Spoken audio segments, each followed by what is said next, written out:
So hi guys, pupunta kami ngayon sa Nadalos sa swimming pool dyan sa Langgam. So, pupunta kami dun ngayon guys, no? Dito isa lang.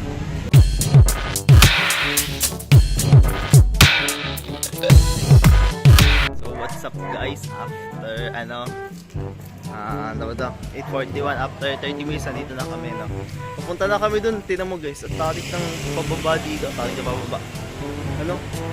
Ang sobrang baba, parang pwede ka mag-slide dito. Tama. Bababa yan guys. Sobrang tarik.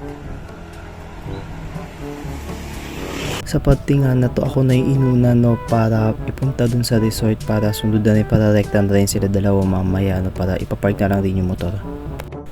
Ayan, pagpasok ko nga dyan sa swimming pool o sa resort no, doon na yung mga kasama nila no, grabe yung all-in nila. Maagap sila talaga sa oras. At nandito na nga ako sa cottage at inaantay pa namin yung iba pa nilang kasama. A few moments later. Ilang oras nga nakalipas, kami ay nagutom na at kami ay kumain na nga ng sabay-sabay dyan.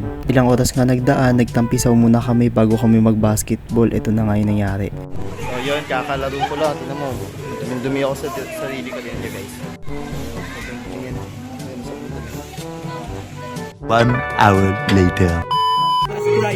Last cry.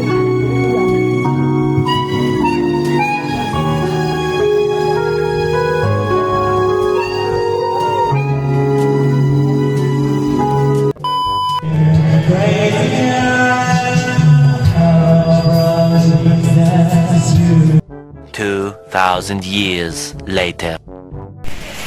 So yun guys, wala na sila, umuwi na yung ibang kasama namin. Ito na lang kami natira, no? Nadigo na rin pala ako. Go. Dito nga guys, so, sa sobrang lakas ng ulan no, pauwi na kami, na stranded nga pala kami dyan, bahagyan no? Pero mamaya tumila din yan. Ayan nga guys no, pagkatila dyan konti ng ulan no, pero may patak pa din naman pero hindi ganun kalakas no, kaya diniretso na rin namin at umalis na rin kami ng resort para din maabutan. Ganun pa rin for safety purposes no, nauna muna niya ako ihatid no, kasi ako yung unang aalis no, tapos susunduin niya ulit yung kasama ko no, then ayun no, fast forward no, dumiretso na nga pala ako ng jeep dyan no, pasakay para diretso na din doon no. By the way guys, December 31 niya natutulong pala ako kay papa niyan magtinda ng prutas.